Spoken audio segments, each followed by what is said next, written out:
Hey, what's up, everybody? Welcome to Indie Comics Review. This is the show where every week I review 3 indie comic books. If that's the kind of content that you find interesting, be sure to hit the like button and the subscribe button. Also, if you would like to support the channel, there's a link down below to my Alternative City shop where I sell t-shirts, pins, stickers, comic books that I make, and all kinds of other cool stuff. So let's get started right away with our first book, which is Dogs of London #1. It is written by Peter Milligan and drawn by Artacita, and it is on the Aftershock Comics label. How deep must you bury a body to make sure it doesn't haunt you? Frank and Terry are about to find out. They were once members of the Dogs, a feared gang who ruled much of London's underworld back in the swinging 60s. They thought they'd escaped their troubled past, but the past isn't dead. It's just bashed about a bit and very pissed off. Spanning different times and classes, Dogs of London is a brutal, bloody tale of violence, love, revenge, and sleeping dogs who refuse to roll over and play dead. Written by Peter Milligan, X-Force and Hellblazer, and brought to life by Artacita, the dogs have awoken. They seek more than mere revenge. So back in the 60s, Frank used to run with this crew called the Dogs. So they called themselves the Dogs, and they literally hung out at a pub called the Kennel. Terry was kind of like the enforcer. Frank was like the ladies' man. Frank is having this affair with the daughter of the leader of the rival gang, which just is like this forbidden fruit kind of a thing. And even they're aware of it's the ironic Romeo and Juliet kind of a vibe that it gives off. Then we fast forward to, I guess, the 2000s, where Frank has become a knight. He's Sir Frank now. And Terry's also gone legit. He owns a string of businesses, and they're as legit as you can possibly be. And then there's this one event that happens where they were literally talking about bodies resurfacing from the past. And this event happens where it's kind of probably maybe supernatural related, or there's some kind of weird thing going on revealed only on the last page of the story. Even before this reveal, Milligan paints a great picture of how life was in the 60s on that side of the tracks. It's kind of like the story of the real life gangsters called The Craze.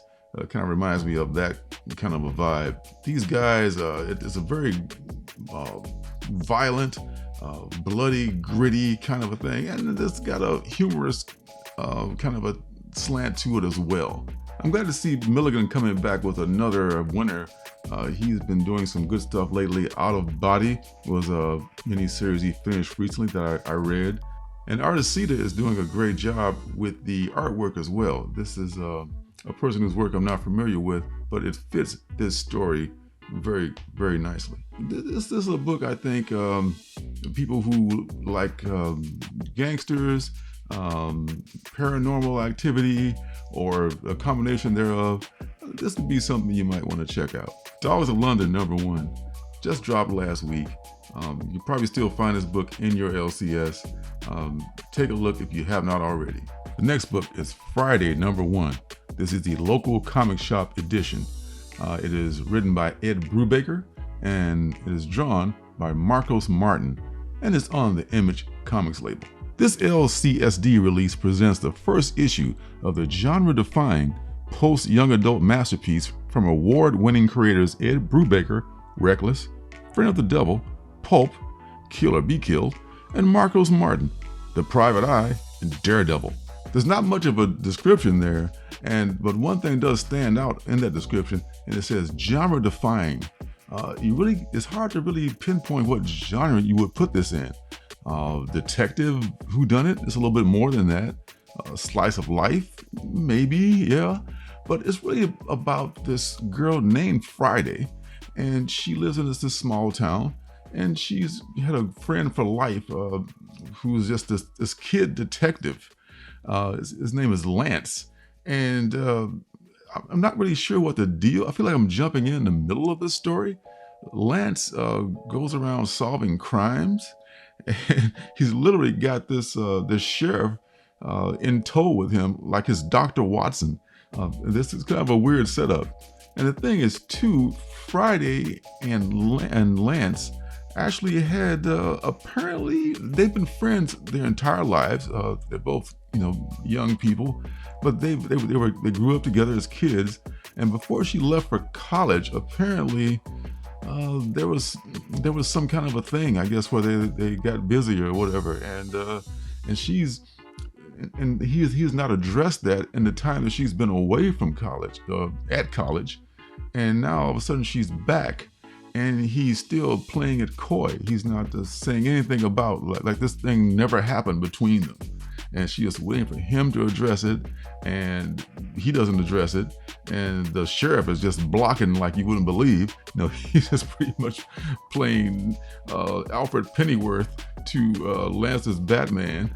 So this is kind of a perplexing thing, but still it teases it like it could be a really good story going on here. And Lance is on the trail of this case that's happening, and he's really focusing on that and not at all addressing the elephant in the room, which is his relationship, or what does his relationship stand with Friday. This is just the first chapter in like a graphic novel, and actually it was printed first as a digital comic, and this is its first time in print. This book, this local comic shop day issue has been sitting around in my box for some time. I just happened to come across it, and I remember that I really wanted to check out this series. I know that Ed Brubaker has done a lot of good stuff like Pulp, Kill or Be Killed, and the things that they've mentioned before in that little description. But this is a little different than those books, and I'm here for it. I would like to know what else is going to be happening. I know the Brubaker's writing is just so layered and good.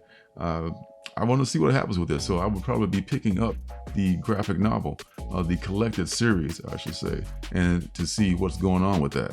This book did exactly what it was supposed to do. It piqued my interest in this story, and it got me inspired enough to find out what else happens in the story as it goes on. And hopefully it will you as well.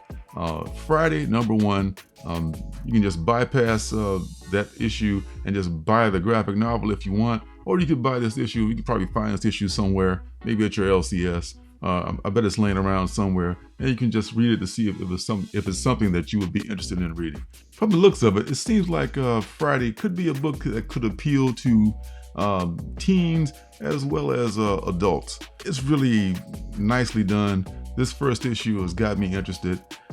Friday #1 from Ed Brubaker on the Image label. Pick it up. The last book is EEEK, Volume 1, and it is written and illustrated by Jason Paulos, and is on the Asylum Press label. This retro-style anthology of all new horror tales is guaranteed to give you the eerie's and the creepies. Taking a pinch of black humor from EC Comics and mixing it with the art stylings of House of Mystery and Warren Comics, EEK blends a heady broth that hits you like a burning incense stick to the retina. Jason Paulos delivers the goods with over 15 tales of revenge, zombies, vampires, ghouls, and monsters. Each tale drawn in a different style, reminiscent of the black and white horror mags of the 70s and 80s. In Deadline of Death, we witness rival comic artists dabbling with malevolent forces that arrive in the form of a chain-smoking, goatee-wearing Satan. In Lights, Camera, Murder, a lovesick starlet and a ruthless film director embark on a doomed love affair that ends in pieces. In Easy Prey, a helpless girl lost in the wilderness. But is she all that she seems? In Head Trip, a hippie's love for music goes horribly wrong. Other titles include Confessions of a Thrill Killer, Like Son, Like Father, In Too Deep, and many more. Includes a full color section and sketches.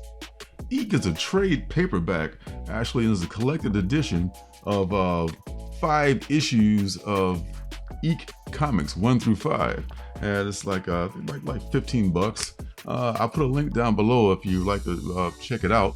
And there's a foreword in here by the great comic book writer Bruce Jones, where he talks lovingly about all the comics of the the 70s and late 60s that inspired the work in EEEK. Another very cool thing about this collected edition is that Jason Paulos' artwork is so he's so versatile as an artist, and each story pretty much has his own art style, and he mimics. He's one of those artists who can just can mimic like Jim Rugg, the style of other artists, and it's just so beautiful to watch. And it's like you're reading one of those worn, creepy magazines or eerie magazines from the 70s. Old-time horror buffs like myself will love this book, and it shows off the talent of Jason Paulos. This guy's got, it seems like he's one of those artists who's always working, always drawing, because he has a personal website of this portfolio, and there's just so much artwork, and he puts so much ink on the page. And it's like I said, his versatility is remarkable. I highly recommend this book for anyone who loves not just horror, vintage horror, but also great artwork, line work, because it's the black and white work. You can really focus on the line work and all the shading, and even if he uses like some zipatone or halftone coloring to it, or shading, I should say, to some of the work. And there's Paulos is very talented, and he has multiple styles. And this man is clearly a gifted artist and cartoonist. EEEK, Volume 1, the collected edition. Check it out now. I'll leave a link down below to where you can pick it up. If you're a fan of horror or just plain good artwork, it'll be worth your while. So that's all I have for this edition of Indie Comics Review. I'll be getting a big shipment of comics from T-Fall in my comic shop, and there'll be some really good indie comics that I've been waiting to review in that bunch, and that's going to be in next week's episode, so be sure to not miss that.